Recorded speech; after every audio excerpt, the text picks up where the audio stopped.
Okay, so for you to do the supervised and the unsupervised clustering, so we will use a specialized software called the Glucomics. Okay, so you can buy this for the license. So it is actually a very good software. Actually, we like to use it quite a lot. Now, but before we can use it, we need to format the data set to the data set. I mean, to the format that they can actually recognize. So now, um okay, I can open the glucomic here for you to look at how the interface it is.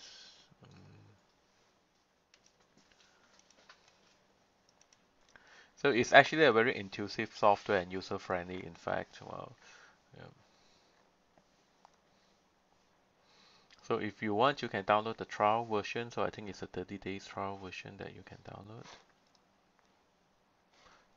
Okay. Okay. So this is okay. This is the interface now. But now we need to format it, the data set, to input into that glucomics to actually run the analysis. So the first thing we will do is well, the unsupervised clustering, which is much easier for you to look at. Okay, in this case here, we will have to open a new spreadsheet. Okay, or you can just copy the whole spreadsheet over to the new one. Oops.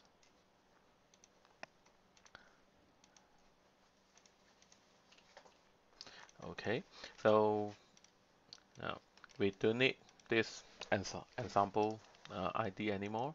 We just match it to the gene list. So, and this is your subtype 1 to 4. Now, we do not need this anymore to enter into that. So now, and then we will disable the filter. Okay, so what you need is basically move this around, and then this one is here.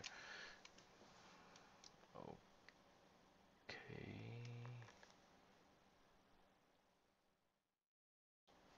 Yes, I believe so. And then this is the sample ID. So you label it like this. That's why you save it as CSV, comma delimited format. That is where the glucomic will recognize. PDAC sub K clustering. Okay. Now, then you can close this. So then you go to here. This is a glucomics, and then you just open with Wizard. That's much easier for you to work with if you are using it the first time. So this one here. Say Wizard. So now you just have to read the instruction properly. They will tell you step by step how to indicate the format that you need, to tell the software which column is what and which row is for what. So I'm going to please go through the instruction properly. So I'm going to show you a little bit faster version of it here. Now, so select the separator. So this is basically is comma delimited. Okay. So next, they will ask you to select the variables. So which is basically treat row as variables. You can leave it as default. Then now they will ask you to click. This is the top row of the data. Next, and then this would be the last row. So this blue color thing indicate your data entry for each of the C-score. Then they will ask you to identify. So this is your variables, each of the genes, and then this will be your sample annotation. Okay, so when you finish, then it will show you like this. So with this software is surprisingly very fast. Okay, in a way is that if you want to do a multivariate analysis like PCA and all this, okay, it is actually extremely fast. Okay, so for example, if I want to see uh, okay, how different is it each sample from each other based on the data set. I can then click here. So you can see this. Now, the pink color refer to subtype 3 and blue is 1, 2, and 4 as how we actually indicated in the Excel sheet just now. So, but of course, this is based on the whole data set. You see that they are not separately. Well, probably subtype 3 is a little bit more distinct compared to the rest, but they, other than that, they are actually not separated it that well. So now, what you can do now is basically you can set the criteria to filter because what we put in just now is a whole data set about 18,000 genes in there. And of course, some of the genes are not significantly different and so forth. So now, the next thing we want to do is we are going to filter. So the good thing about this is, well, the glucomics actually offer you a parameters to filter out those genes that are very similar across all the subtypes. So, and they give you an arbitrary value. I mean, this is an index here to tell you how good the the filtering is. So you want to try to make this number as high as possible so that only those genes that are significantly, you know, different across all the four groups would be retained in the analysis. Okay, basically we filter out those that are, you know, uh, common genes that share amongst all the four subtypes. Okay, so you can, as we slide this bar across, then you can see that the value will change here. That the 0.32 will it change or not? So it doesn't change so much. So this is based on subtype and then multivariate.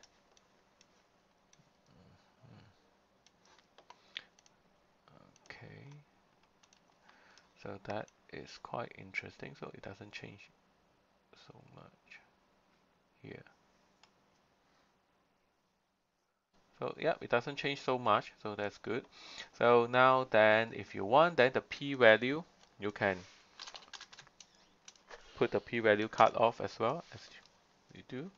So now then you see a little bit better of the separation there. Okay, but that it is still okay, not too good, basically. Now, so if you want, you can increase the, decrease the Q, which is the false discovery rate. This case here. So now it is better. Now you can see that, well, you have one subgroup here, then the second subgroup, third, and the fourth. It's a little bit much better now. If you want to visualize it clearly, you can use a heat map to show it here. Okay, so uh, okay, the variable number label will be all the subtype options view. Okay, so then you can click here the sample, so you can, okay, let me show you this. Um, you can cluster by, okay, if you can do the hierarchical clustering based here on the variables. Okay, so there's still quite a lot of genes, so they can only show you the 1000. But what I can do is I can actually change this to more. So 10,000 genes. Oops. File general preference.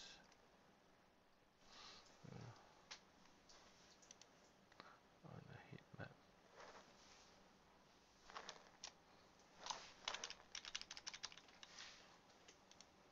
Okay, so now you can see that, okay, this is basically, this is the non-supervised clustering, okay, to cluster each group of the genes based on their expression pattern. You have one group here, which is highly expressed compared to the other three. Now, I'm going to do the same for the, you know, what you call it, for the subtype. This is basically similar to how it was generated in the Nature Communication paper. Okay, right? So now what you can see here is,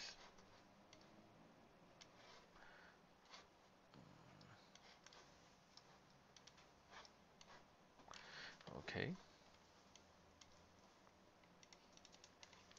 so I'm going to do another one, which is sample color. So by annotation, subtype. Okay, so white color is a bit difficult to see. I'm going to change this to red. So now you see that. So each color refer to each subtype here. Okay, so you have a group of these genes here which is highly associated with the subtype tree, but of course you also have some of the subtype scattered around as well. Now, the supervised and the unsupervised clustering is good for you to look at pattern and the pattern and also the identification of the subgroup. But in terms of actually using it for what you call it, to identify the differential regulated genes is actually not that useful, basically. So anyway, I'm going to show you this. You can read up more about it. Okay, so if now what you can do here is if you increase the stringency, the p-value a little bit, you will see it change, basically, right? So now, again, the good thing about this software is that while it responds quite fast, it can actually help you to set the cutoff. You know, every time when I change the p-value, you can almost see instantly how the pattern will change. So if you want to reproduce, okay, uh, what the paper have shown, you can actually put in the genes that have been identified as a differentially regulated in each subtype data set straight away into here, then you will get a much cleaner separation than what we have here. Okay, so now, okay, so this is the one. Now, if you want to change back to the PCA view, so you can look at that. So you can even increase the. So now this is basically telling you the neighbor, how near it is. Now, basically, if the line connect to each other, that means that they are relatively close to one another. They are relative in a way. So that means that this data set is close. You see this one here? This blue line is closer to the pink rather than to the, the blue subgroup. So here you can qualitatively you can examine basically how close the each cluster is separated from each other. The thing is, most of the time when you do this, very very seldom you will get it quite clear cut. So unless that you have to do a lot of the pre-processing to actually, again, if you want to, you can actually filter out, use the filter from your C-score to determine what you define as significantly up or down regulated, and then put that data set into here. That will give you a much more cleaner signal.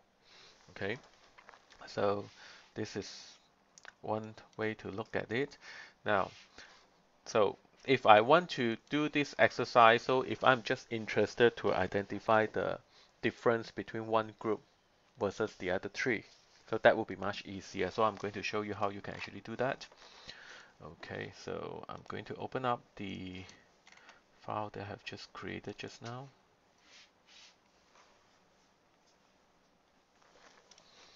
Okay, I'm going to insert one more column here. So this will be your, let's say, type. So this, okay, subtype 1. So this is all subtype 1. I'm going to put it as yes. Okay, and then this is the rest. Okay.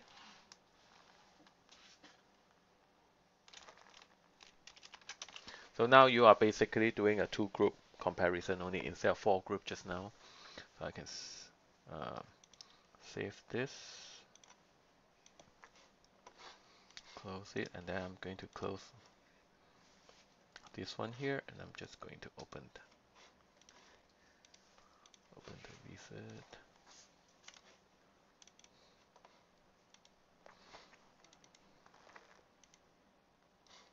Data matrix.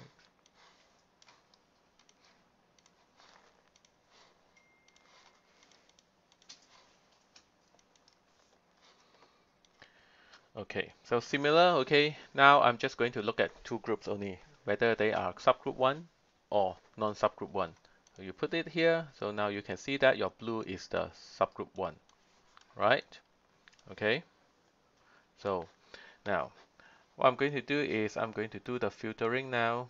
So instead of multi-group comparison, I'm just now going to compare two groups only. So again, then it will be actually very similar to what you call it, your t-test. So I'm going to 1. So now you can see that. Okay, if I increase, so now they are relatively separated. So then if you change it to heat map and then build it under hierarchical clustering. Oh, sorry, not this one. This one should be subtype 1, and then this one is hierarchical clustering, and then the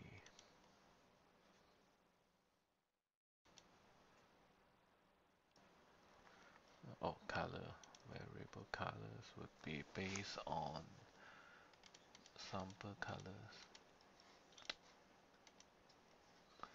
based on just want to base on subtype 1 only. So now you see here. So now you have these are all the subtype 1, which is showing that that's now regulated, and the rest of this is the rest of the subgroup. And this is the group of genes that are upregulated in subtype 1, and but either normal or downregulated in the rest of the subtype. So it's much easier for you to see it like this, or if you want, you can increase the Q value, then now it is even more significant different. Again, while this is the stringency that you can actually adjust. So I know most of the time you will probably use P less than 0.01. So if you use that, that is what you will see, basically. Okay. Now the trouble of it is that, well, then once you can also use this to identify a list of genes that are downregulated or upregulated in compared to the rest of the subtype. Okay, you can actually export this gene list into the Excel. Then from there, then you can actually compare it with your so-called C-score. Okay, so that's one. This is the unsupervised clustering. Now, if you want to do a supervised clustering, then you have to go to here, build classifier. As I mentioned it before, if you want to do a supervised clustering, basically you tell the computer straight away, okay, what subgroup that you have, and then ask the computer to tell you, okay, what are the variables that could, you know, determine the difference of the two subgroup. Okay, so now before I move into that, so you can actually check the list here. So what are the genes that are actually up or down regulated? Let's see, how do I go to that page there? Um, Subtype, okay, variables. Okay, so you see, so these are the what you call it. So this is the list of genes that are actually up or down regulated. Okay, so it doesn't show you up straight away here, but you can always match it back to your Excel sheet to determine what is which one is up or which one is down regulated. So basically here they give you a signature. So about 1,000 altogether here after the filtering, about 1,200 genes that could help you to, you know, differentiate between one subtype versus the other three. So this is unsupervised clustering. Now for supervised clustering, you can go here. Okay, we will. There's multiple methods that you can use. So I normally prefer to use a SVM. So it's you can actually read up a few of the model KNN, SVM, and also the random trees. So they are all slightly different, or actually very different algorithm to actually classify the variables. So if I use SVM here, then the ranking, I'm going to use two group comparison. Yeah. Okay, I'm not going to, because I don't have a validation set here, because there's only one set that I have, so I'll let it unset like this. The key will be based on whether they are subtype 1 or not. Okay, filter would be yes, and then I can then ask the computer to build the model for me. Contains model. Oh, so now see that multiple variable with the same name. So this is also another common problem with it, is that if you look at your data set here, if you have the same gene symbol, okay, in the entry, so the computer will be a little bit confused which one it is. Okay, just like okay your ID card, right? So your ID is should be belongs to one person. If you have two ID, then we'll be confused who is who. So now, this is actually quite common because you see the probe set here again because of the different era or different time of the deciphering of the genome. Some of the probe set previously they might think that it is a different genes, but after over the years when the genome have been sequenced more and more, it then indicate to be the same gene. So that's where it will happen sometimes. Okay, different probe set actually detecting the same genes. So how are you going to do that? Now, are you going to take out one of the genes or are you going to take out both when that happens?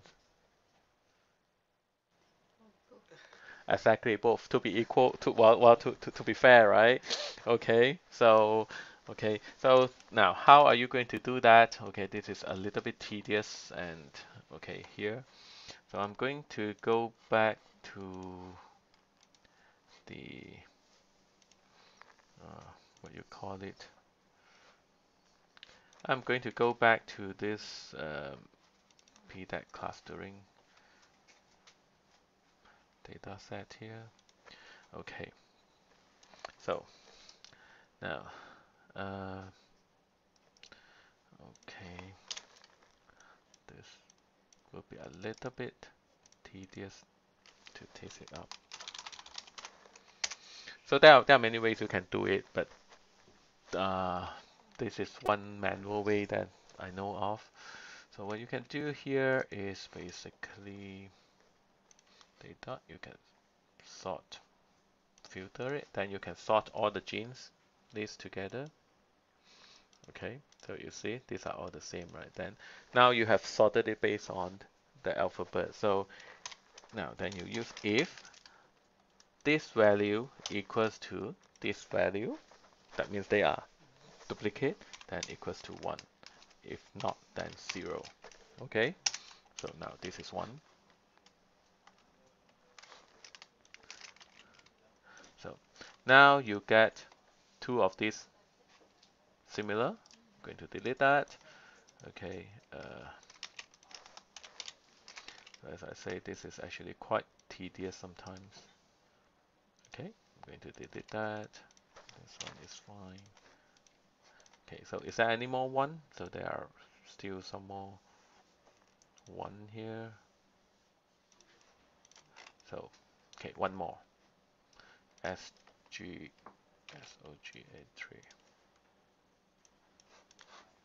I'm going to search for this guy and then I'm going to eliminate it. So see, I'm going to delete this too as well. Okay, is there any more 1? So no more 1. Okay, so I have removed all the duplicate thing. So I don't need this column anymore. Basically, I can delete it. I can go back here. I can save it. Now then, we have to go through the same process again to input the new file.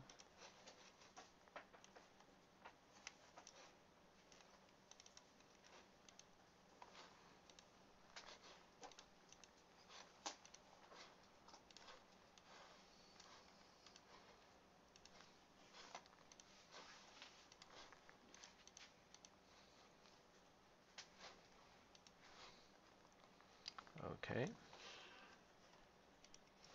Sample subtype 1 or 2. This one here. Going to filter it again, 0.01. So then only I'm going to build the supervised clustering. No validation. This will be based on subtype 1. Yes. So then you can ask them to build it. So you can 1. So then it will start to building it. So now the computer, what it will do is basically already tell them which two groups that you want to compare. They will try to identify the variables that could tell you what it is. I mean, so it come back with just basically a few genes only. That are the few one that are actually quite significant. Which I means is that, well, what it means is that basically if you can use this 1, 2, 3, 4, 5, 6, 7, 8, 9, 10 genes signature to separate group 1 versus group 2 quite nicely. Okay, we can do that.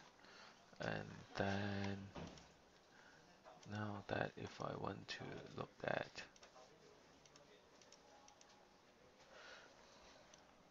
oops.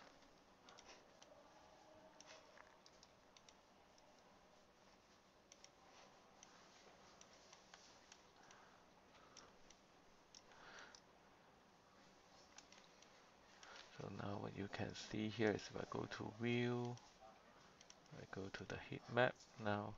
So what is identified is basically most of it that is actually upregulated. Oh, did I choose? Not right. So to group SVM. Yeah, basically what it tells you is basically these 10 genes, if they are upregulated, so they are most likely to be associated with the subtype 1 compared to the other subtype. So it's a much robust way, but then again, clustering, it is good to classify the group now, but to use it to determine what you call it, uh, the differentially regulated gene sometimes is not that appropriate. Okay, so it's good to use for you to identify gene signature. Okay, so if you want to be less stringent, you can actually remove the p-value cutoff and then redo the clustering again. So sometimes you need to play around with the parameters quite a lot in terms of the clustering. If I rebuild this again, so I would put that as p-back s1.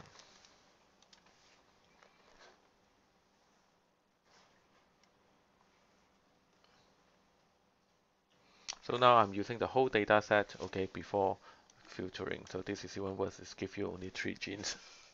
Okay, so that's why to be conservative, okay, I would prefer to use the C-score to identify uh, the genes signature or the down or the differentially regulated genes for you to put it into the connectivity map. Okay.